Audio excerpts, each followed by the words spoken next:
I would like to begin. Well, first of all, I should make sure that I have sound. Can you hear me?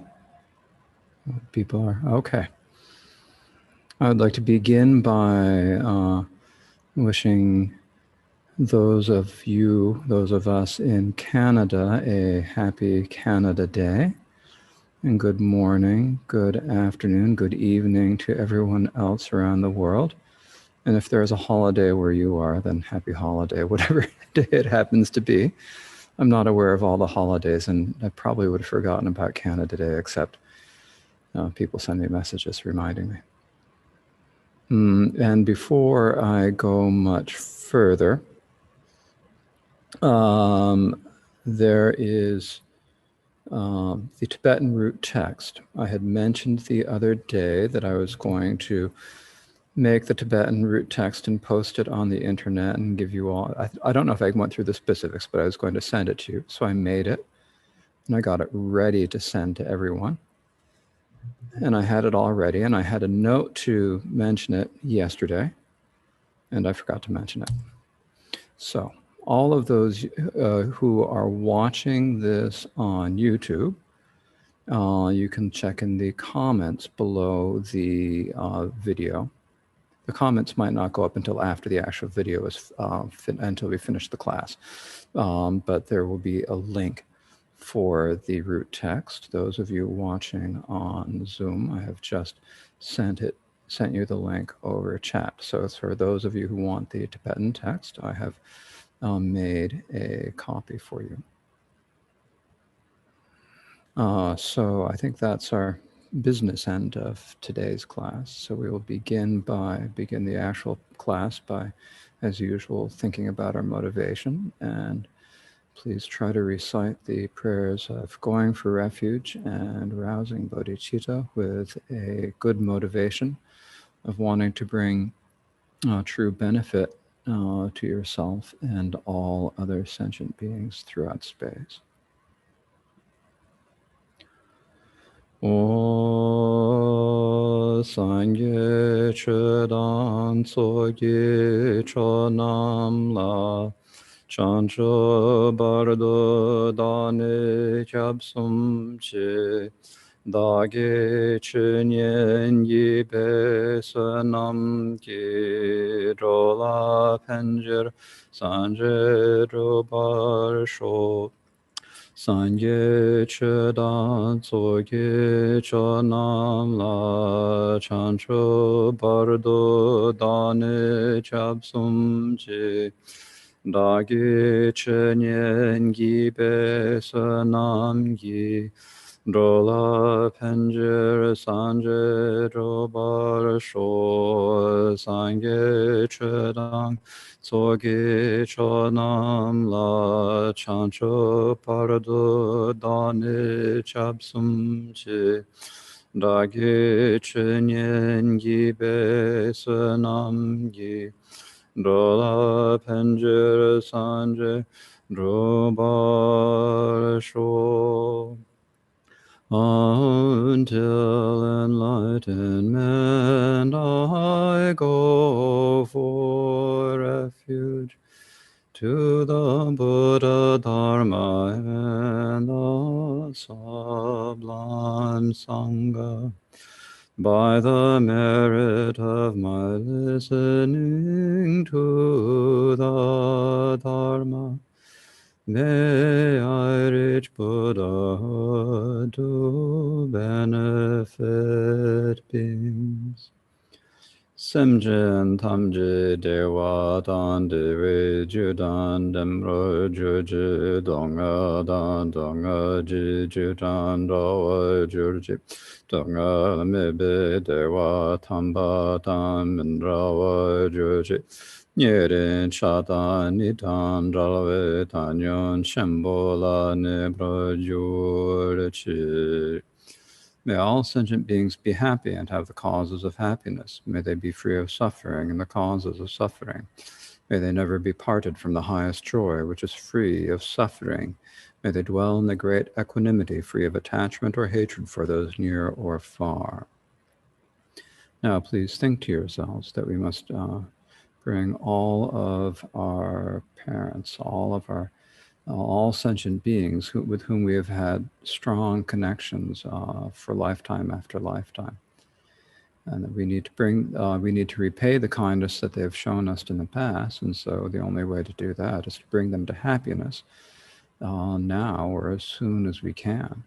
The only happiness that will really last is the happiness of complete enlightenment. So please think to yourselves that we are engaging and listening to the Dharma in order to take a step to being able to bring all sentient beings to this state of complete and perfect Buddhahood or enlightenment. And with this motivation of bodhicitta, please listen today. And the Dharma that we are listening to is the Treasury of Abhidharma by Vasubandhu, as explained by the 9th Karmapa Wangchuk Dorje. Of the 8 chapters of the Treasury of Abhidharma, we're speaking about the 6th, the teachings on the paths and individuals, and there are the 3 sections of this chapter: the nature of the paths, the explanation of the individuals, the explanation of the paths, the explanation of the individuals, and a specific explanation of the paths. And so we're speaking about the second. So the second, the explanation of the individuals, has 3 topics: explaining the 4 pairs of individuals, classifying them into the 7 enumerations, and combining them into 6 substances. And I believe we are still in the first of these, explaining the 4 types of individuals. That has sections on the explaining stream enter, explaining those previously detached, and explaining successive results. So we're in the 3rd section, explaining successive results. In other words, people who achieve one result after another. So there's 4 topics: entering and abiding in stream enterer, entering, abiding in the once returner, entering, abiding in non-returner, and entering and abiding in arhat, which is that 4th section is what we are discussing now. And in the next section on entering and abiding in arhat, there is the entering, abiding, and the classifications of arhat, enters and abiders. And so we're in the sections on the abiding, aren't we? Abiding and result. We're in this, and that has 2 parts: the actual and supplementary topics. And among the supplementary topics, there is the topic of explaining the results of the spiritual way on the bottom of page 471 of the book. So that's where the topic is listed. The actual text begins on the top of page 472, of course. And so here, this explanation of the results of the spiritual way has 2 parts: the classifications of the results of the spiritual way and explaining the spiritual way itself. So we have 2 things. We have the spiritual way, that is the thing that brings us, that which brings us results, and then there are the results that it brings us. So how many are these results? What are they? So this is the main topic for today, and we'll just dive into it without much further ado. And get the right text up here. Okay, so explaining the results of the spiritual way, there are the 2 topics. The 2 topics are the classification of the results of the spiritual way and explaining the spiritual way itself. So classifying the results of the spiritual way has 4 points. There's classifying in brief, classifying extensively, establishing the numbers of the 4 results, and rebutting that not all are included, saying that there's some that are not included in here. So those are the 4 sections of the classifications of the results. Now, when we talk about the classifications of the results, this term spiritual way in Tibetan, this is a term that is often used to talk about the 4 types of results: stream enter, once returner, non-returner, and arhat. But actually, it's a little bit more extensive than just that. So when you say the spiritual way, then what do we mean? The spiritual way is the stainless path. So classifying in brief, it's the spiritual way is the stainless paths. Results are compound and non-compound. So the spiritual way, this means the path that actually, when we're talking about what actually is the spiritual way, what actually is the real training and virtue in spiritual, it's the path of no obstacles, the undefiled paths of no obstacles. And the results are the compound, that is the wisdom of knowing that you've eliminated obstacles, and the non-compound, the cessation of the obstacles. So what are the four results that have been explained? We talk about the four results of stream, enter, once return, and non-return, and arhat. What are they? They are called results of the spiritual way. This is a name given to them in the sutras. So what is the spiritual way? If you want to know what are the results, you have to know what the spiritual way is. The spiritual way is the 89 stainless paths of no obstacles. 89? How do we get 89? Okay. So we've got on the path of seeing, on the path of seeing, when we go through that, we have the 16 moments of clear realization, right? And you've got, for each of the Four Noble Truths, you've got a path of no obstacles, that is the Dharma forbearance of suffering, or the other truths, followed by a moment of knowing, the Dharma knowing of suffering, or the other truths, followed by another Dharma forbearance, or subsequent forbearance of suffering, or the other truths, and then Dharma, and then subsequent knowing of the four truths. And so the forbearances, the Dharma forbearance and the subsequent forbearances, are the paths of no obstacles. They're the path of no obstacles. If you just keep it in mind, this means the wisdom that actually works to discard afflictions, that actually eliminates afflictions. So there are, in the path of seeing, there are 2 for each of the truths, or 8, right? So we've got to 8. We've got 81 more, right? So how do we get to 81? Well, on the path of seeing, on the path of meditation, as we've been discussing in the past few days, well, there are the 9 sets of discards for the 9 levels, so another 81. So you've got 81 sets of discards that you have to go through. In other words, you've got on the path of meditation. So you've got 8 on the path of seeing and 81 on the path of meditation. So 8 plus 81 is 89, right? Okay. And its results are in the same number. So just as you have 89 causes, the spiritual ways, you also have the 89 results. The same number of compound paths of liberation and non-compound results of removal. In other words, like in the path of seeing, you have Dharma forbearance and then Dharma knowing. Those are knowings, when you recognize, I'm free of that. That is the path of liberation. And so those paths of liberations also number 89. And at the same time as you have that liberation, you're also free of the obstacles. You have the cessation of the obstacles. The obstacles have, or the afflictions have ceased. So there's a cessation of the afflictions that comes about because of the power of your prajna, your intelligence. So it's called an analytic cessation. So you have these 89 analytic cessations. And so these are the results of removal. They're called a result of removal. If you remember, those of you who were in the first year's class, the result of removal is basically just saying, you remove something and then that's the result, being free of something. It's like when you are relieved of a burden, there's sort of a relief there. It's not actually anything else. But so that's the result of removal. So in the sutras, these are said to be fourfold. So these 89 can be grouped into the 4 results, stream, enter, once returner, non-returner, and arhat. Because ordinary individuals have not produced lasting peace, they are not ultimately spiritual. So here I'm using, and of course the Tibetan and Sanskrit words are a little bit more specific than spiritual way, but if you translated them directly into English, they're just so, it could be virtuous training. It just doesn't sound quite as inspiring. So I chose spiritual. I don't know if that was a good choice. Maybe it's misleading. At any rate, the ordinary individuals are not truly at that level where they're eliminating affliction. So it's not ultimately a spiritual way. They haven't produced lasting peace. So when you classify them extensively, there are 89. They are the paths of liberation with extinction. So I've already described this in brief. So the spiritual ways, that is the paths of no obstacles that actually eliminate the afflictions and the results, which means the liberation from it and the cessation of the afflictions, if classified extension, are 89 each. So how? Well, how, you ask? There are 8 classes of discards of seeing for desire in the higher realms, right? So that's the 2 of each truth, and then 9 for each of the 9 levels for a total of 89, as I described a few moments ago. So the paths of no obstacles, that is the spiritual ways, the paths of no obstacles that discard these are the ways.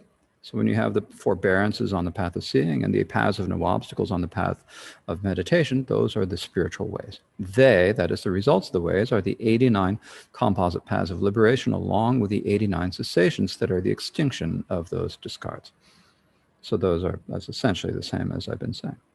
So now these are then presented as 4 results. And so why is it that we've got these 89, basically it's saying that there are 89 different steps of liberation that you take, but when you condense them all down, you bring them into 4, stream enter, once returner, non-returner, and arhat. So why? There are, so let's see if I can get this verse all on one screen. Looks like I can. Okay, there are 5 reasons why they are presented as 4 results. Relinquishing the previous path on the result, acquiring another and combining extinctions, gaining the 8 knowings, and also gaining 16 aspects. So the first is that you relinquish the previous path. When you become a stream enter, you give up the path, you have relinquishing the path of entering the stream enter, and so forth. When you achieve the level of once returner, you're relinquishing the level of stream enter, and so forth. You're acquiring another, you're getting either stream enter or once returner or so forth. They combine the extinctions. When you achieve that new state, then all of the separate, we had these 89 different separate ones, they all get kind of lumped together. And so combining those and then gaining the 8 knowings. So these would be the knowings of the 4 noble truths and the Dharma knowings and the Dharma knowings and the subsequent knowings, and also gaining 16 aspects. So these are the 16 aspects of the 4 noble truths, the 4 of the truth of suffering, impermanent suffering, empty and selfless, and then the 4 of the truth of the origin, cause, origin, condition, and production, and so forth, the 4 of the other 2 as well. So well then, does the Buddha presenting the past, the results before, have this fault of being too few? In other words, you're saying the opponent, what do we say, the interlocutor, the person who, the straw man here is saying, you told me there are 89 and the Buddha says there are 4. What's up? It does not have the fault of being too few. In any given period, there are 5 reasons they're presented as 4 results. For that reason, the results are presented as 4. So what are the 5 causes, you ask? They are relinquishing the previous entering path when abiding on the result. So you go from entering stream enter to stream enter, or from entering once returner to once returner, etc. for each of the 4 results. Entering, you give up the path of entering non-returner to be a non-returner. You give up the path of entering arhat to become an arhat. Then you acquire the path of abiding in another result. You get the new paths, the path of abiding in the result of stream enter, once returner, non-returner, and arhat. And then combining extinction or discards and acquiring an attainment of removal. In other words, when you get to the end of the path of seeing and you've got all these you've got all the extinctions, that is the abandonments you've given up, and they're all sort of combined into one. And when you move into the path of meditation, and then on each result, they're kind of condensed. So those are so that's the way it happens. So it's not like, it's sort of like saying that, if you think about it, it's sort of like saying that your realization is kind of cumulative. When you go from stream enterer to being a once returner, you have higher realization. But it's not like you've got 2 separate realizations. It's like your one realization is getting deeper. So it's kind of like it's combined.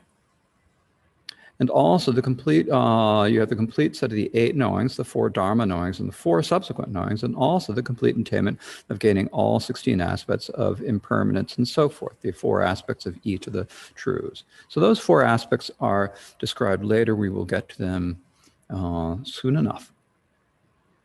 So the results of the worldly paths are mixed, support by unstained attainment. So when we're talking about these spiritual paths, the question is, Well, here we're saying that it's these, basically, it's said that the spiritual ways have to be the undefiled paths, not the defiled paths. In other words, when we're on the path of meditation, we've got the worldly path where you can like follow the yoga tradition and achieve the jhanas, or we've got the noble tradition where you can overcome the afflictions and achieve the jhanas and other results. So, but we only call the noble tradition, the Buddhist noble tradition, the spiritual way. So if someone, so the question it goes on, how is it logical for the true results attained by worldly paths to be results of the spiritual way, you ask? So the question is saying, okay, you've got someone who has been, they start out practicing, I'm just going to say yoga because they have a good tradition of meditation, but it could be any tradition that practices the jhanas. You start practicing the dhyanas in yoga or other non-Buddhist tradition, you achieve the dhyanas. You're able to do dhyana meditation. And after that point, you encounter Buddhism and you take the teachings, and then you go through the path of seeing. And when you go through the path of seeing, because you've already got the dhyanas, well, when you go through the path of seeing, and at the end of the path of seeing, when you get to the path of meditation, you're actually a non-returner because you already have the dhyana. So is that a result of the spiritual way? And so here it says it is, because it's mixed. So because the two results, once returner and non-returner, are not attained by the worldly path alone, but are also attained by the undefiled path, they are the results of the spiritual path, the spiritual way. What this is saying is that our yoga friend who's achieved dhyana and then becomes Buddhist and achieves and sees the truths and ends up on the path of meditation, at that point, they are a non-returner. They're a non-returner because not only do they have the dhyanas, they've also seen the nature of the truths. You've got to have both. If you just have the dhyanas, you aren't a non-returner.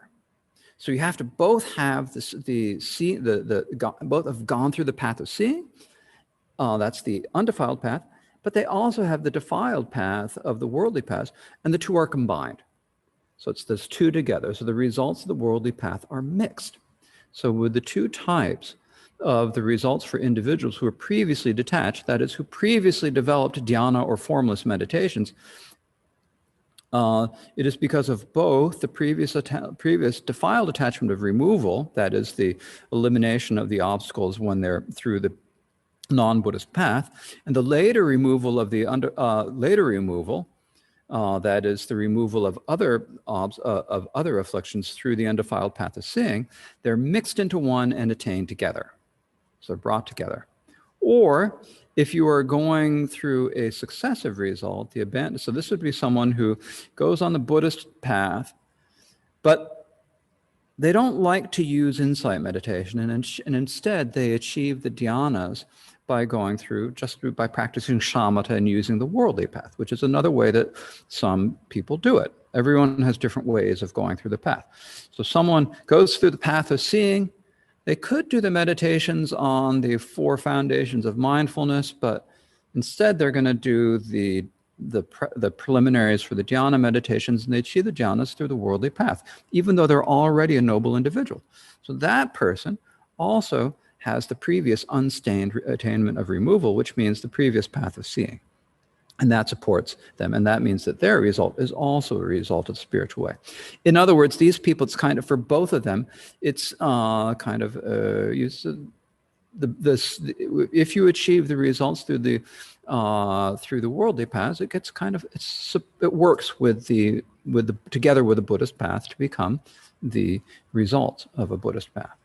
So what is the spiritual way itself? Well, it is also sometimes called the wheel of Dharma, or the Brahma's wheel, it says here. So explaining the spiritual wheel itself has 3 topics. Explaining Brahma's wheel of the path. Now, Brahma is another name sometimes used for the Buddha. It's confusing because Brahma is the god Brahma, and it's also Brahma meaning the Buddha, as in meaning the Buddha is someone who's very pure. Explaining the path of seeing in particular as the wheel of Dharma And then the third section is how many results of the spiritual way are attained in which realms. This is such a total Abhidharma topic here. The levels and realms, which is where. We have to go through a little bit of that since this is the Abhidharma. So we're going to talk about the Dharma wheel itself. We talk about Dharma wheels all the time. In the Tibetan tradition, we talk about the 3 turnings of the wheel of the Dharma. And it sort of sounds like it's the sequence of teachings that that the Buddha gave. Like there's the Dharma wheel of the teachings of the 4 Noble Truths he taught in Sarnath. There's the Dharma wheel of no characteristics, the teachings on Prajnaparamita he gave at Vulture Peak Mountain in Rajagriha.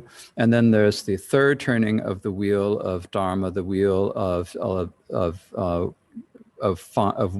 fine differentiation, which is the other Mahayana sutras that he taught in various places around northern India. So this is, we talk about that. So it sounds like it's 3 cycles of teachings. Also in the Mahayana, we talk about there being this Dharma wheel of realization and the Dharma wheel of scripture. This is a big topic in the Ornament of Clear Realization. But here, this is kind of like a basis for the teachings or similar to the teachings in the Ornament of Clear Realization and other Mahayana texts. It's said that actually it's the paths, the spiritual way themselves. These 89 spiritual ways we talked about, the overcoming the obstacles, that is the wheel of Dharma. So it begins with the explanation of Brahma's wheel of the path. It is Brahma's method, Brahma's meal, since Brahma is the one who turned it. So that is that which is explained as the spiritual way itself. So that spiritual way is Brahma's method. It's the Buddha's method. So the Brahma being a word for Buddha, it's the Buddha's method.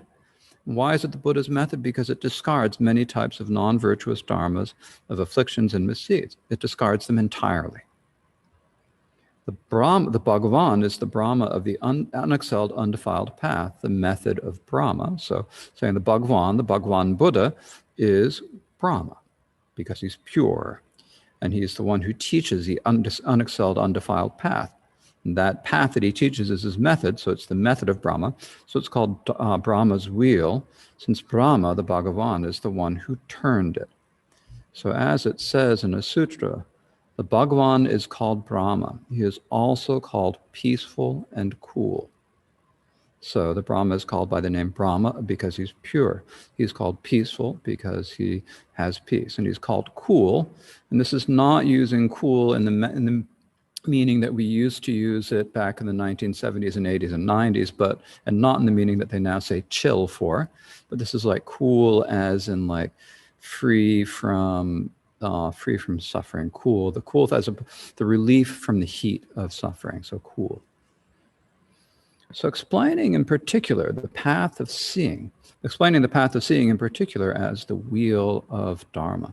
So the path of seeing in particular is called the wheel of Dharma. So why is that? The Dharma wheel is the path of seeing, since it goes fast, has spokes, etc. So the Dharma wheel. So we talk about the Dharma wheel, the path of seeing. So why? What is that? So the commentary reads, what is the essence of the wheel of Dharma, you ask? The essence of the Dharma wheel is the path of seeing. It is comparable to the wheel of a wheel-wielding emperor. Remember, we have the 4 types of wheel-wielding emperors discussed in chapter 3. You've got the ones who rule over 4, 3, or 2, or 1 continents, and their main weapon that they use to do this is a wheel. What does that wheel do? Well, just as the precious wheel, so it's a wheel that's made of either gold, silver, bronze, or iron. It spins quickly, it vanquishes the unvanquished, and it brings the vanquished to natural ease. It flies up to high levels, it goes up into the sky, and then it comes down. So this is what the wheel does. You know, the wheel-wielding emperor, the Chakravartin universal emperor, goes out and he turns and he uses this weapon that flies into the sky, defeats everyone, comes down, and then somehow defeats them and brings them, he defeats everyone in a country that hadn't been defeated. And once he's done that, then everyone is brought to happiness and ease, the natural ease. So similarly, like that analogy, the 15 moments, the path of seeing, go fast. It's quick, right? We've talked about 16 moments. Well, the 15 moments of the path of seeing, moments are short. They go fast and so on. So how is it that, it spins quickly, it goes fast, and it vanquishes the unvanquished? What is that? Well, they cast off the previous truths, what we thought was true when we were on the path of, as when we were ordinary eventuals, and enter the later. So they cast, so you go through each of the truths, you come to the Four Noble Truths, and you see them. You go through each of them in order.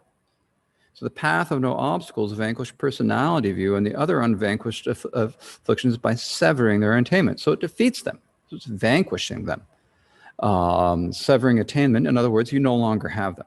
Paths of liberation bring the vanquished to natural ease. So you've got the path of no obstacles, like Dharma forbearance is eliminating obstacles, and then the Dharma knowing is relief. So it's vanquishing and then bringing to natural ease. And it flies up to the truths of the higher realms, and then to focusing on the truths of the lower descends. So it goes up and down from the desire realm to the upper realms and so forth. So it goes up and down, just like the Universal Emperor's wheel. So another another analogy that's given by the Venerable Goshaka is he says that the Noble Eightfold Path is comparable to the spokes, etc., so it is called a wheel. So you've got the Eightfold Path. Well, what is the Eightfold Path? You've got the right view, right thought, right effort, right mindfulness, right, and so forth. So among these 8, you've got right view, right thought, right effort, and right mindfulness are like the spokes. So like the spokes of wheel. You know, when you have a wheel, you have to have multiple spokes and they all work together, right? If you only have one spoke, or if the spokes aren't working together, your wheel's going to fall apart.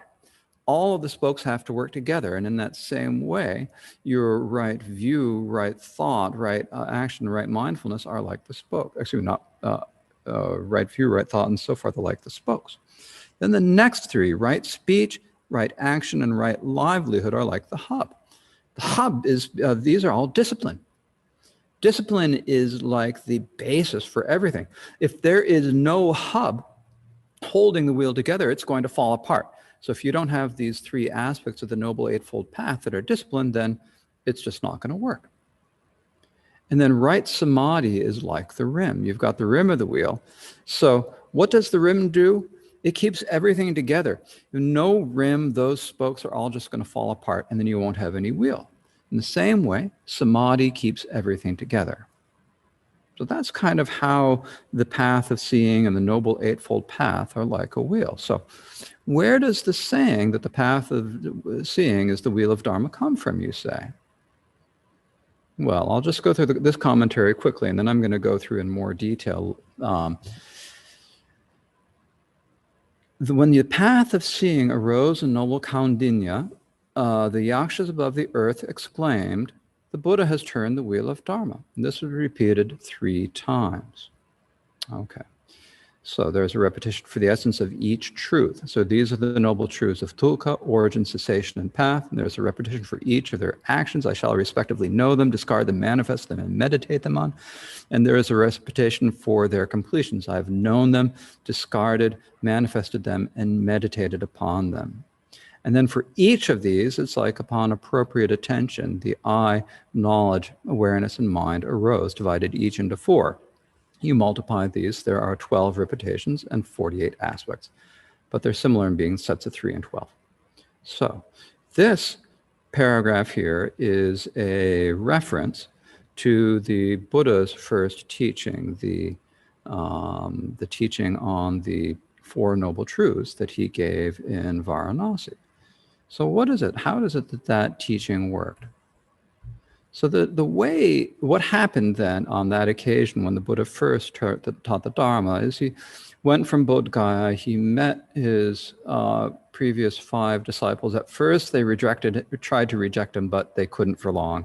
They came and they sat down around them and he taught them the first sutra, the Sutra of Turning the Wheel of Dharma. And when he taught the wheel of the sutra, the wheel of Dharma. Actually, if you read the sutra, like many Buddhist sutras, it's kind of repetitive, but there's a sort of different meaning for each repetition that he gave. So it's like 12 repetitions basically, or 12 3 sets of 4, so 12 different repetitions. So you've got, so what the Buddha did, he sat down and he said, to bhikshus, are you monks? I have known something that has not been known before. So what have I known? This is the noble truth of suffering. I said, bhikshus, I've known something that has not been known before. What is that? Or no, excuse me. I will teach you something that has not been taught before. This is the truth of Dharma, the truth of suffering. I will teach you something that has not been taught before. This is the truth of the origin. I will teach you something that has not been taught before. What is this? This is the truth of cessation. This is the truth. And then I will teach you something that has not been taught before. It is the truth of the path. So the truth of the path, the truth, these are the 4 noble truths. So what is taught about the 4 noble truths? Well, what is it that we need to do with the truths? There is the truth of suffering. We must know the truth of suffering. How do we know the truth of suffering? By clearly knowing it. You just clearly see it and you know it. So you have to know the truth of suffering. Then there's the truth of origin, the origin of suffering.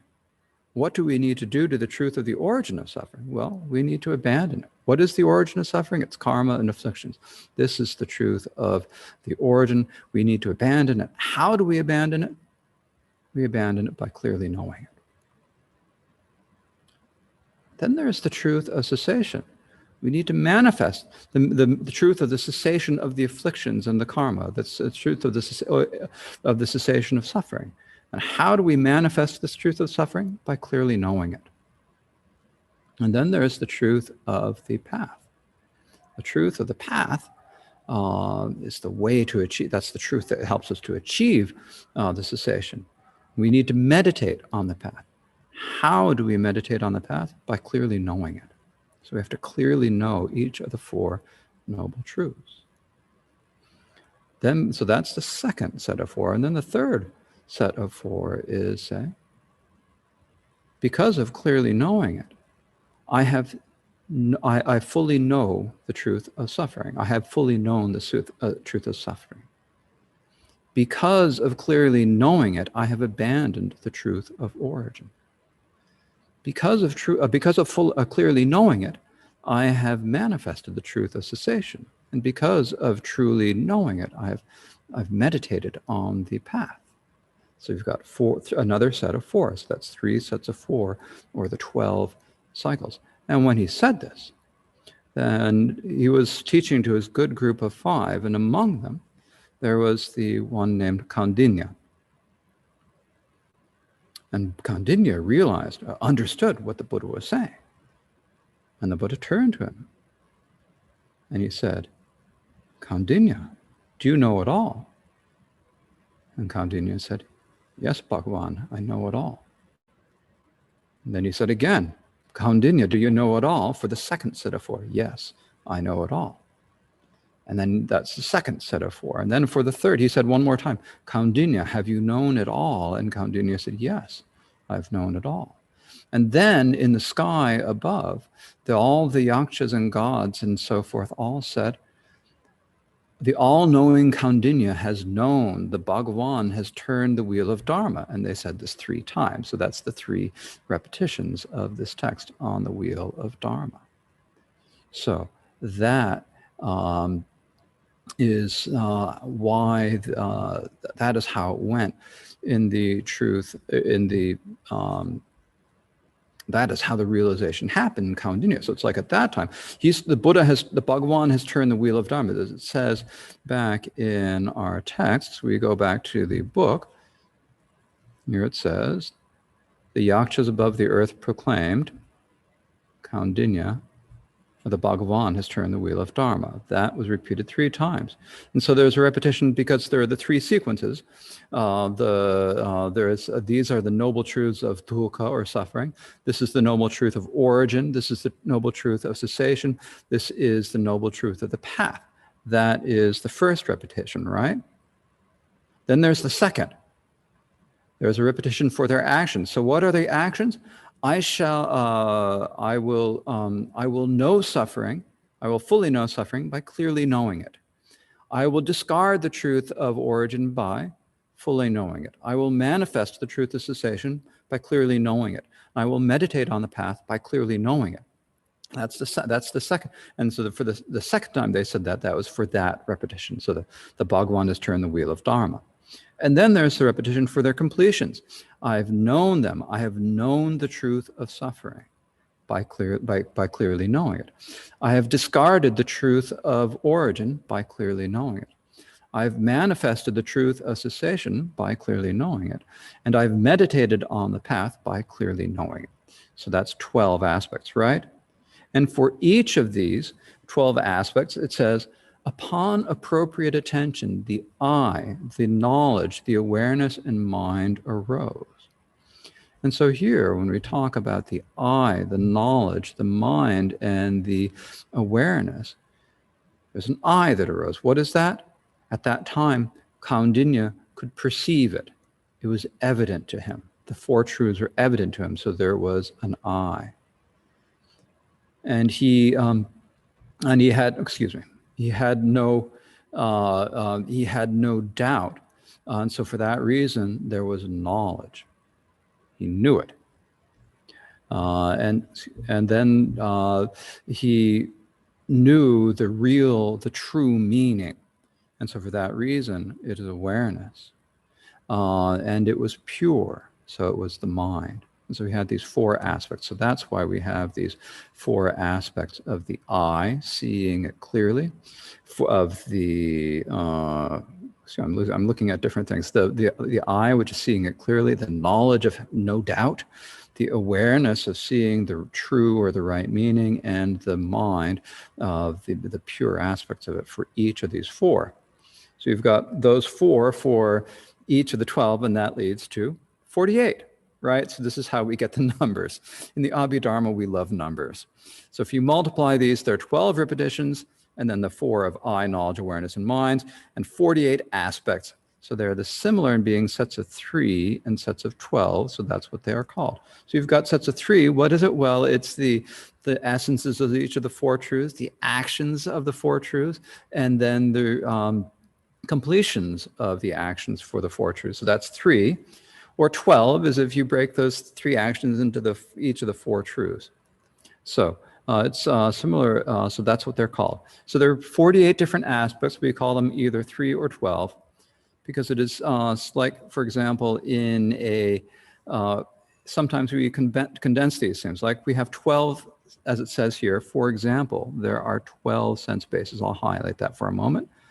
There are 12 sense bases, but because they're similar in being sets of 2, a sutra combines them in the like way. So we have 12. We've got the eye, ear, nose, tongue, taste, tongue, body, and mind. That's 6 inner, and then the form, sound, taste, touch, and dharmas, that is 12, right?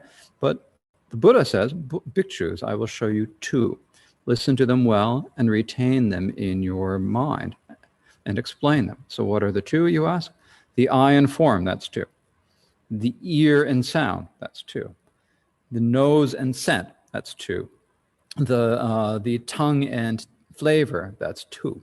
And then the body and touch, that's 2. And then the mind and dharma. So you're taking 12 and putting them into basically 6 pairs. So you can say they're 2 because they're all pairs. So the 3 repetitions teach. You've got the 3 repetitions, right? We've got, and each of these repetition teaches the paths of seeing, meditation, and no learning in order, respectively. So the first one is like the 3 sets of repetitions. Well, what are those 3 sets of repetitions? Well, let's go back and I'll highlight them for you. You've got 3 sets of repetition. It's a repetition for the essence of the truth. That's the first repetition, right? There's a repetition for their actions. That's the second repetition, right? And there's a repetition for their completions. So the essence of the truth is like the path of seeing. When you're seeing it, you're seeing the essence. The action is, of course, on the path of meditation is where you really go through the work of eliminating and knowing and discarding and manifesting and meditating for all of the deep-seated discards of meditation, right? And then you've completed that. That's like the path of no more learning, the state of arhatship. So in this way, we have these three different paths. And so that's according to the Great Exposition. But here there's a problem. And so the master, Vasubandha, asks, well, wait a minute. We always say that the path of seeing is called the wheel of Dharma. But it doesn't fill all three of these repetitions, does it? So therefore, that enumeration of dharmas itself, Vasubandhu says, is the wheel of Dharma. And the three repetitions are also 12. So in other words, it's because you can go through this wheel of Dharma, can apply to the path of seeing, to almost any of the other paths, really, actually, I would say. It's the path of going through and learning and seeing and knowing and manifesting the result. So, and the three repetitions are also 12, because we've got the 3 times 4 for each of the truths, you've got the 12. And when we say it's turned, what does that mean? Well, at the end of the sutra, it says, what the Buddha has turned the wheel of Dharma. Why do the Yakshas say that? Why do they say it? He's turned the wheel of Dharma and Kaundinya has realized. So it means that turning means that their meaning is taught fully and made understood in another's being. So that's one explanation, the word turning the wheel of Dharma. Alternatively, all noble paths are wheels of the Dharma, and the 3 repetitions of the 12 aspects as before are from the specifics of repeating the 4 truths. And so basically saying that all the noble paths, the undefiled paths that overcome afflictions are all wheels of Dharma. Turning is producing it in another's being. And so when the sutra says, when the path of seeing arose in Kaundinya, he had turned the wheel of Dharma, this means the first turning. And I imagine that he would probably refer to the Bhagwan. So that is the turning of the wheel of Dharma, and that's an important one, so I went into it a little bit more detail than the other points in this section. So just remembering the wheel of Dharma, what is it? It's not just a cycle of teachings. It's kind of like the process of realization. It's the process of producing realization in another being. It's the process of meditation. So this idea of the Dharma wheel is kind of more than it seems at the on the outset. So this is an important section of the text.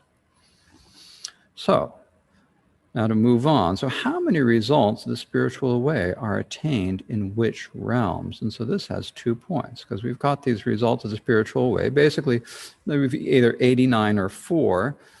And so which of these are achieved where? So the actual reads, the 3 gained in desire, the last in 3. So what are the 3? Stream enter, once returner, and non-returner are gained in the desire realm. The last, arhatship, may be gained in any of the 3 realms. Well, how many results of the spiritual path are attained in which realms, you'd say? Of the 4 results, the 3 results of stream enter, once return, and non-returner are gained in desire, but not in the other realms. So why don't you gain them in the other realms? The reason you don't gain them in the other realms is because if you are not in desire, I mean, you can't gain, what do we say? In order to gain these results, you have to give up the discards that attach you to the realm of desire.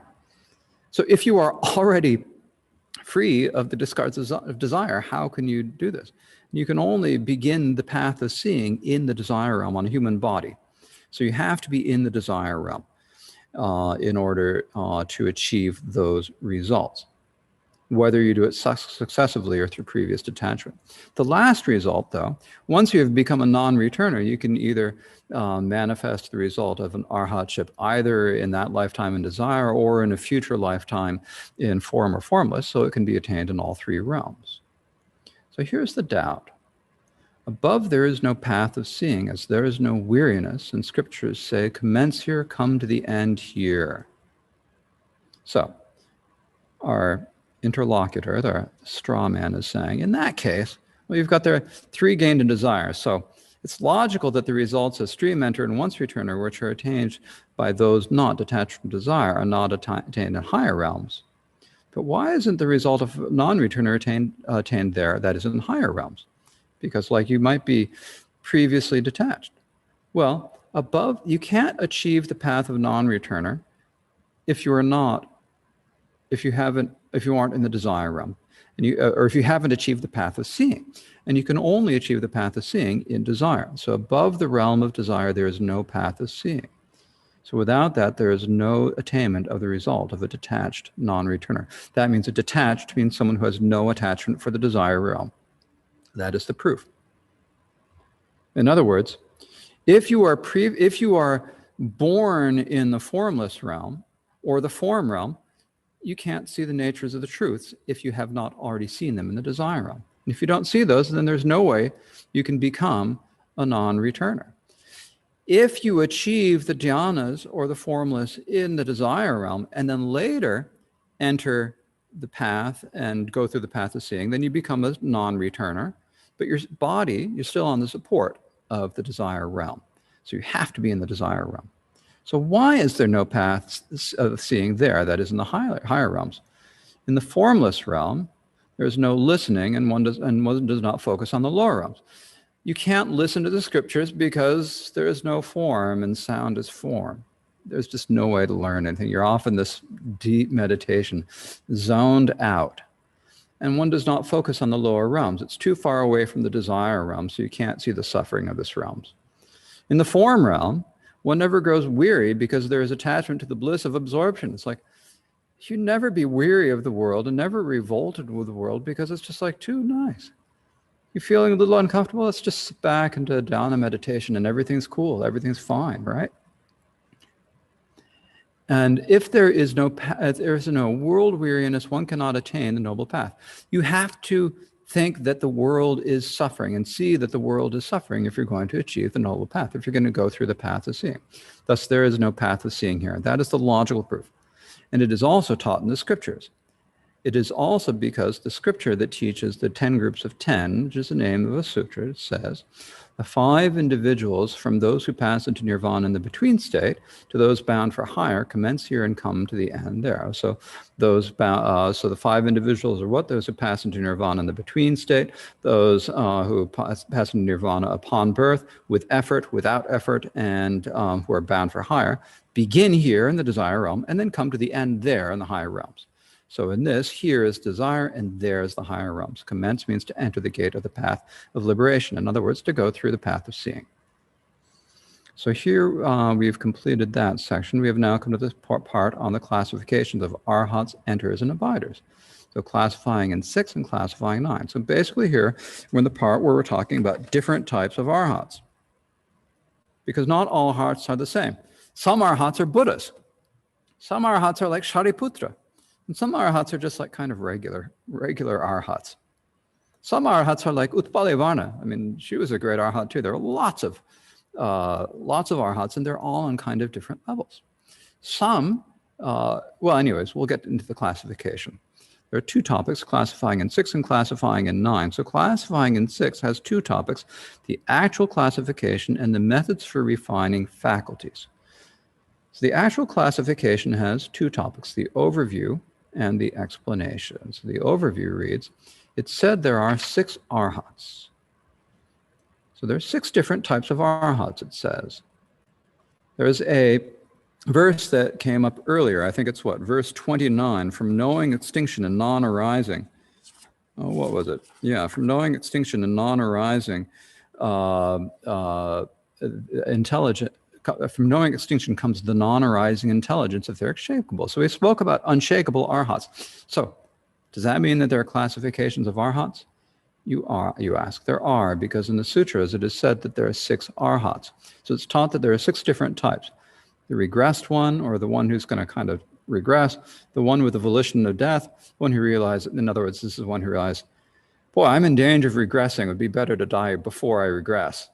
Because when I die, then I'm going into nirvana without remainder, right? So I better die first. The protected one is actually not quite one. Maybe the one who's not quite right is the one who's guarding themselves.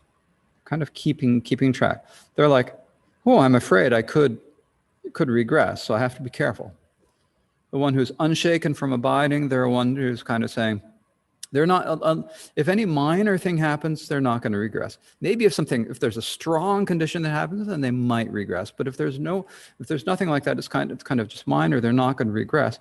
So they're kind of content to just stay there, abide. They don't even really try to improve themselves. They're just kind of like the Arhat equivalent of a B student in the North American educational system, kind of like, just sort of like average. Then you've got the capable to realize. These are the people who can achieve, who can refine their faculties and become unshakable. And then the last one is the unshakable ones. These are the ones who are just from the very beginning. They're just stable. They are really, really strong. So the explanation here of this has 5 topics. So we can condense these into 2.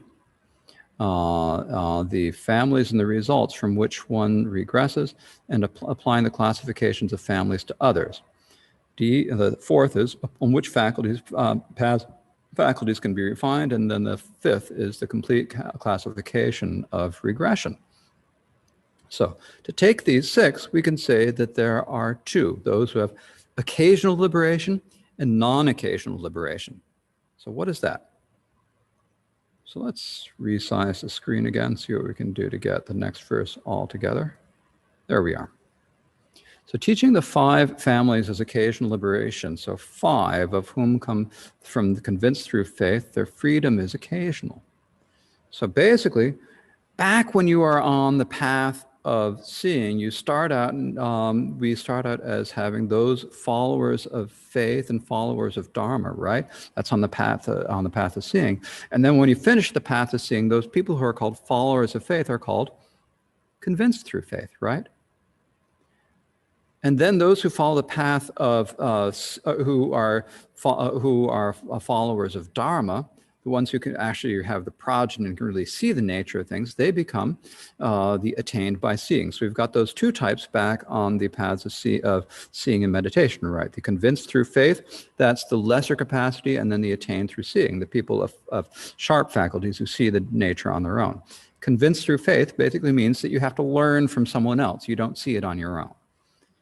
So 5 of those 6 harhats, that include, except for the unshakable ones, arise out of convinced through faith that precedes them. So we've got the regressible one, the one with volition for death, the protected or guarding one, the unshaken from abiding and capable to realize. These 5 all come from the convinced through faith that precedes them back on the path. So this is that family, right? Remember, when you say family, it's kind of like capacity. So that is those 5 fives, the regressed one and so forth, their freedom or liberation of mind is occasional. In other words, it's contingent, or it depends on something else. So it should be known as contingent because it must always be protected. It's like they're always a little bit, if you're the lower level, you have to kind of protect your mind still. Even though you're an arhat, you still have to protect your mind, as we will discuss more in a moment. So for that reason, they are called occasional liberation.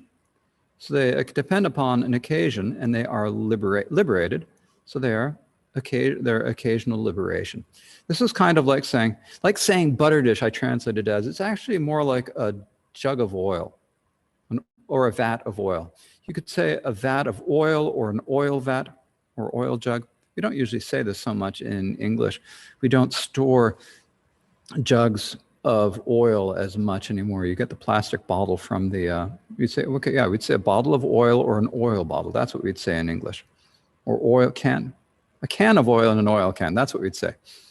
But that's talking about a car oil. But I'm digressing. So it's because they're occasional and they're liberated, so it's occasional liberation. This is one of these things that you find in Sanskrit texts, because in Sanskrit, texts that are originally written in Sanskrit, because Sanskrit has a really, Sanskrit grammar talks a lot about the different types of compound words and the relationships of the 2 parts. There's so many compound words in Sanskrit, and you can basically make compound words out of anything. And you can even make entire sentences that are actually all just one compound word. Like you put smash six different words together, and it's a word, and it's a sentence as well as just one big long word.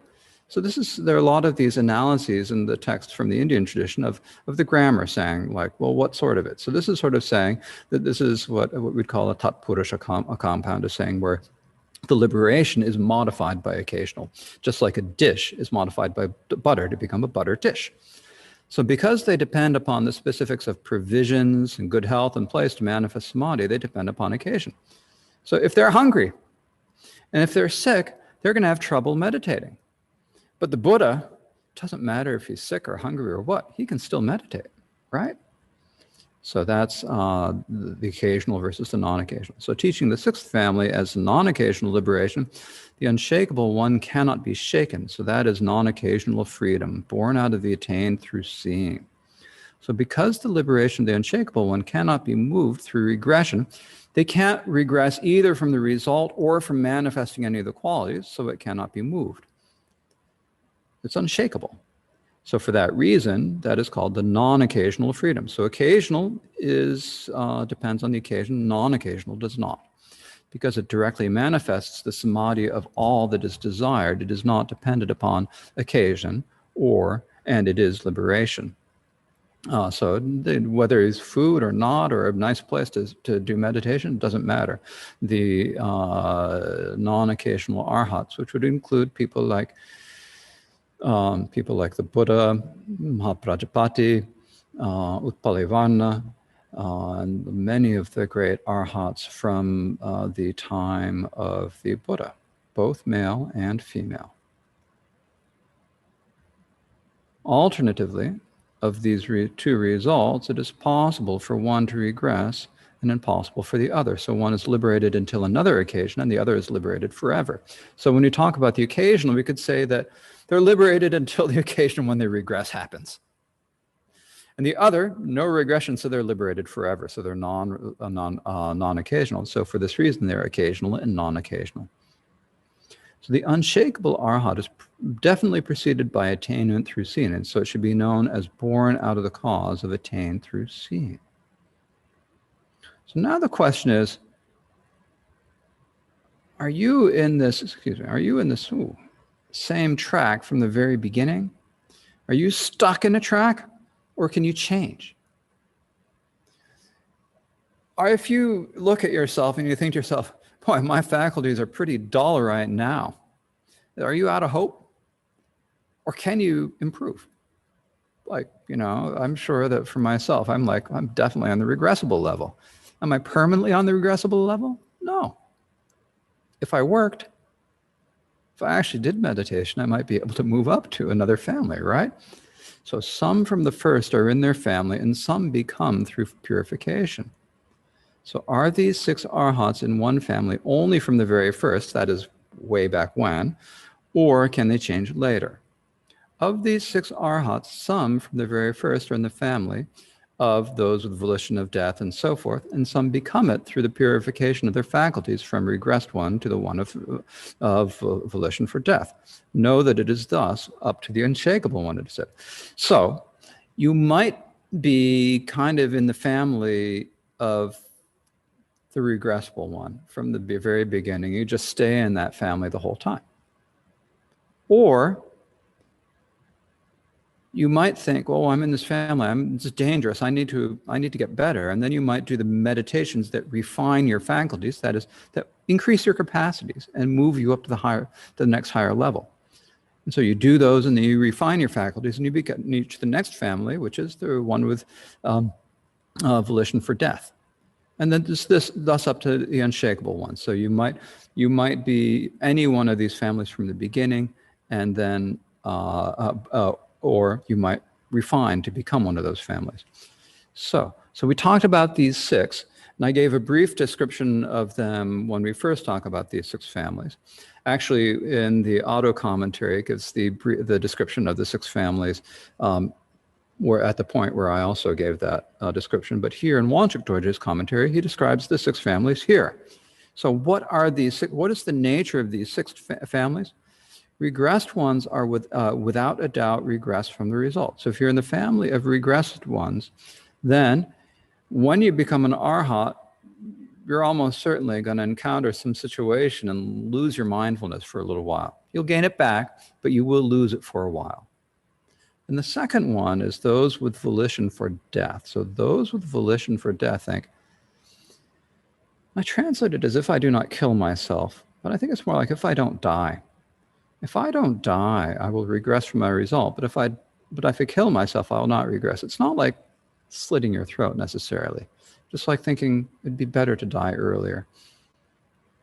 So protected ones will regress from the result if they do not protect their mind from desirable things. So they have to guard. They're the ones who always have to guard themselves. It's like they're on their toes. You better keep on your toes. If you don't stay on your toes, you're in danger. And if they protect their mind, they're fine. If they don't, they will regress. Those unshaken from abiding will not regress from the visible bliss, whether or not they protect their mind. So they're always going to be in this visible bliss, whether or not they protect their mind, but they don't have the capacity, capability to purify their faculties. They're kind of stuck. Here in the auto commentary and in Yashomitra, it says that it is a little bit different. In those, it says they will not regress from visible bliss from minor disturbances. If there's a huge disturbance, a really strong disturbance, then they might regress. But for generally, they are not going to regress. And so then there are what do we say? And then there are those capable to realize. So the capable to realize will not regress from visible bliss, whether or not they protect their mind. They're okay. They're not going to regress. And they have the capacity and have the capability to purify their faculties from dull to sharp. In other words, they can improve. Then there's the last one, the unshakable ones. The unshakable ones will not regress from the result, whether or not they protect their mind. And they don't need to purify their faculties because they already have sharp faculties. From the very beginning, they have been in the family of those with the sharp faculties. So basically what we're saying is that you can improve, and as you improve, the danger gets less and less, but you still need to be mindful. And so we can improve our capacity and improve our faculties. And the way we do this is there are specific meditations which are not described in this book. Another way is to just gather the accumulation of merit and to make aspirations. The power of aspiration is very strong. Trungpa Rinpoche often speaks about how important it is to make aspirations. So if you're looking at yourself and you think, boy, I could do a little bit better, then you make an aspiration, in the future, may I have sharper faculties, higher capacities, more mindful, more intelligent, more progent, more whatever. May I have stronger faith. Make the aspiration for that now.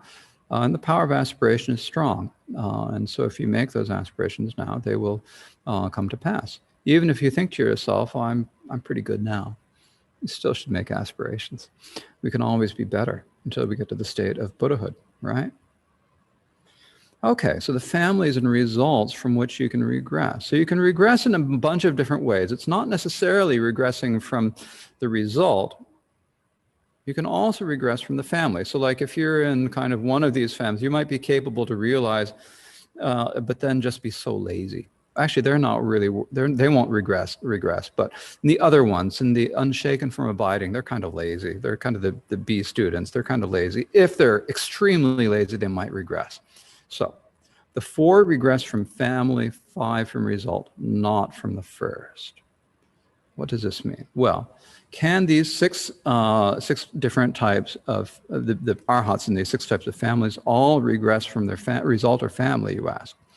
The first 4, the one with volition for death, the one with the volition and for death and so forth, can completely regress from their family. So what is it saying? We've got 6. We've got the regressed one, the one with the volition for death, the unshaken from abiding, capable to realize. Am I missing one? I'm definitely missing one. Let me go back. Protected ones. Yes, I missed protected ones, the unshaken from abiding, capable to realize, and unshakable ones. So of these 6, the middle 4 can regress in their faculties, right? And the 5, that is the first 5, can regress from the result. Why can they regress from the result? Because they have dull faculties. However, there is not any regression from the first family. In other words, from the family of the regressed one, because there's no lower family. You're already in the lowest capacity. You shouldn't worry about being in the lowest capacity because there's arhat. They're an arhat. They shouldn't worry about that, but you can't go lower than that family. And it is also made stable by the learner, non-learner, worldly, and transworldly paths. In other words, these people who are in this family, they've been working hard. They've gone through the path of seeing. They've gone through the path of meditation. They've achieved the state of arhatship. They've done the worldly meditations of achieving the jhanas. They've done the transworldly or the transcendent undefiled paths. So they've done all these, and this has kind of stabilized them. So they aren't going to regress from that. So that's in terms of the faculties. They can't regress from the faculties, but the ones with the volitions for death might regress to become regressed ones. So there is no regression from the first result. So in terms of results, if you're on the path, once you achieve stream entry, you're never going back to being an ordinary individual, in other words. Because the first result is distinguished by the abandonment of discards of seeing, and the discards of seeing have no basis. They're based on a personality view, essentially. For that reason, there is no complete regression from the result of stream enter. So when you go through the 16 moments of clear realization and you end up on that 16th moment as a stream enter, you're not going back. Because what distinguishes you is you've discarded the way you would go back is by developing the afflictions again. But the afflictions of the path of seeing are based on a mistaken idea of a self, and you know certainly, without any doubt, that there is no self. And so therefore, you can't regress from that result. So now the question is, well then, why is it possible to regress from the higher 3 results, but not from stream enter, you ask? It is because the discards of seeing have no basis since they are rooted in personality view. They engage the basis of that self, and that self does not exist, right? So for the stream enter, you can't regress because because you've already seen through the illusion, or you can't unsee what you've seen. But the 3 routes delineated by the abandonment of discards of meditation can regress. That means if you are on the once returner, non-returner, or arhat, you achieve those by getting rid of the discards of meditation, but they're different than the discards of seeing. The afflictions discarded by meditation may have been discarded once, but their object, that is, mere things that are themselves attractive and so forth, do exist. So when you're on the path of meditation, it is still possible that someone might give you a chocolate oblivion truffle tort or some other desirable object and you might feel attachment to it, right? That's possible. And then you might feel some attachment to it. Or you might be going on your begging round and they give you this delicious curry and you feel attachment for it, right? That's food. There are other things that can provoke attachment as well. But that food is there. It smells good, right? Or they might give you something that's completely revolting. And so that's so the object exists. So by that condition, it's possible that the afflictions might arise again. So for that reason, the discards of meditation do have a basis. There are those things out there, the forms and the flavors and the scents and so forth that, according to the Great Exposition, have some reality. They have a basis. And the reason the Great Exposition says that you can regress from the results is that, and they also have scriptural reasons. From a sutra, gain and respect make obstacles even for arhats, I declare. So this is the Buddha said. Gain and respect. Gain here means getting things, like getting good food, or wanting to be respected and popular. That is a problem for arhats, just as it is for anyone else. Another sutra, from the sutra like a heap of ashes. Noble listeners who are well versed, for those who act in this way and dwell in this way, thoughts of non-virtuous misdeeds will occasionally arise out of weakened mindfulness. So occasionally you'll think of misdeeds, because when your mindfulness grows weak. And in another sutra, Venerable Gotaka also regressed many times, it is said. So these are the reason it is said. This is said by the Great Exposition School. Now, as I've mentioned previously, the Great Exposition School says that you can regress from the result and from the family, but the Sutra School and other schools do not accept this. According to the Sutra School and the Mahayana schools that we follow in the Tibetan tradition, once you have achieved a result, once the affliction is discarded, it's gone. You can't lose that again. Otherwise, what's the point of saying that you've actually discarded it? So to explain the Sutra School position here, the Sutra School says there is no regression from any result attained through an undefiled path, because that path conquers afflictions from their root. So it is impossible that the afflictions could arise again. So if you achieve a level through the undefiled paths, that is the path of meditation, the transcendent path of meditation, or through the path of seeing, you can't lose that. It also says in a sutra, whatever has been discarded through noble full knowing, through noble prajna, that has been discarded. So if you have the undefiled prajna of the wisdom that sees things as they are, and that discards an affliction, it has been discarded, it's gone. Now, it is possible to regress from what has been attained through a worldly path, it says, because that cannot conquer the seed of afflictions from its roots. So, for example, our friends who have already achieved the dhyanas from the say someone has achieved the first dhyana in the yoga tradition, goes through the path of seeing, becomes a noble being, they're a once returner, right? Well, their attainment of the level of once returner is in part because of the path of seeing, but it's also in part because they've gone through the worldly path. And like I said yesterday, the worldly path squelches, but it doesn't eliminate the afflictions. So because with the worldly path, since the afflictions have been squelched, but they're still kind of there or can re-arise, then that once non-returner could regress. But not if you go through it and if you achieve that. If instead you go through the unstained, the undefiled paths and the noble paths and achieve once returner or a non-returner from there, you can't what do we say? You cannot regress from that. So therefore, the text continues, the first and last results are definitely only attained by undefiled paths, so regression is impossible. So the first and last path are the paths of the stream enterer and arhat. You cannot regress from those, according to the Sutra school. But the middle two both can be attained by either of the two paths. So they're possibly both regressible and non-regressible. So if you so for someone who either achieves it previously, achieves the dhyanas and the formless through the yoga meditations or later through a worldly meditation, they can regress, but those who achieve it by the noble paths cannot. So it is in terms of this that the Buddha said, I say to the learners, be careful.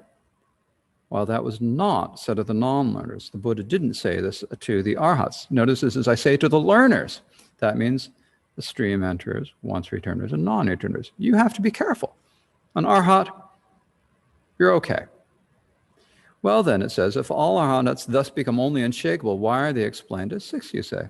They're unshakable from the result only, but they can be divided into 6 in terms of regression from some qualities, such as samadhi. So in other words, when you're an arhat, you're not going to go backwards from being an arhat, but you might lose it a little bit, you might have gained some sort of dhyana, you might have gained the absorption of cessation, and then you could lose it. So you might gain the clairvoyant powers and then lose it. So you might lose that, but you're not going to lose being an arhat. So they are unshakable from the result only, but they can divide it into 6 in terms of regression from some qualities such as samadhi.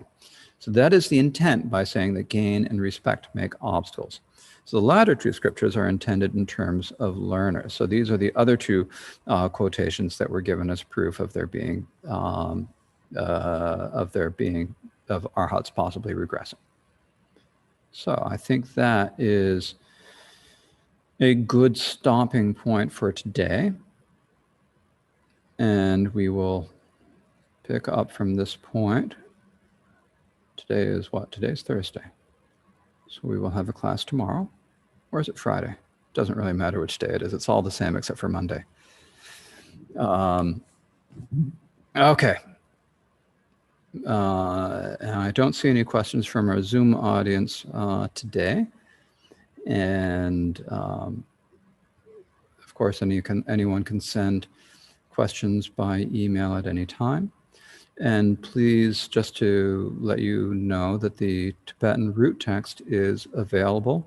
The link is posted under the YouTube video, so you can check there to see that link. Those of you on Zoom, I sent out a chat at the beginning of the meeting if you need the Tibetan root text.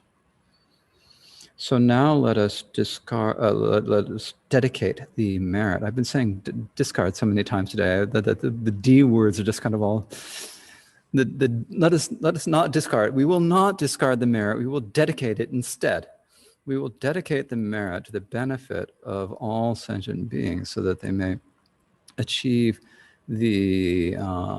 achieve lasting happiness, the freedom from suffering. Really, when we're talking about bringing sentient beings to happiness, ultimately happiness isn't something that needs to be created.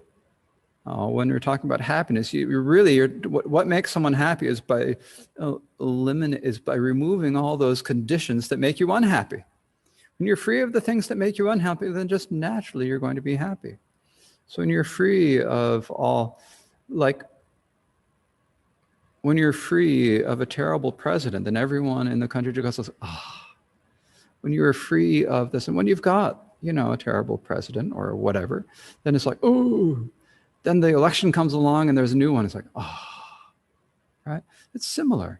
That's what happiness is, like relieving ourselves. So discarding the things we don't need, discarding the karma, discarding the afflictions, discarding the misunderstandings of the nature of things, not seeing the natures of the four truths or the two truths, discarding our misunderstandings. And when we've discarded those, then we're free from suffering. We're free from doing the things that are going to cause suffering. And so that brings us freedom. And when we see that, we see it for ourselves, we achieve that state of being omniscient, of knowing everything that needs to be known. You know the truths fully. When you know the truths fully, you can teach everything that's meaningful. That's the meaning, one way of explaining the meaning of omniscience, not as like knowing every single phenomena in the entire infinite universe, but of knowing what's really important. And then when you have that knowledge, then you can help other people see that knowledge and free them from these, from the sufferings of birth and aging, sickness, death, and disappointment, loss, being unable to get things, and so forth. So please, with this thought in mind, please let us recite the aspiration prayers. Osanam de tamje sepani tobne nye peranam pamchete Chegana chibalong chobai Sibetsolero kunyon rosho Chanshub semcho rinpoche makye panam kejure chi chepa nyamba me baryam Gongde gongde pelwa sho. May bodhicitta, great and precious, arise in those who have not roused it, never weakening in those who have. May it grow ever stronger and stronger.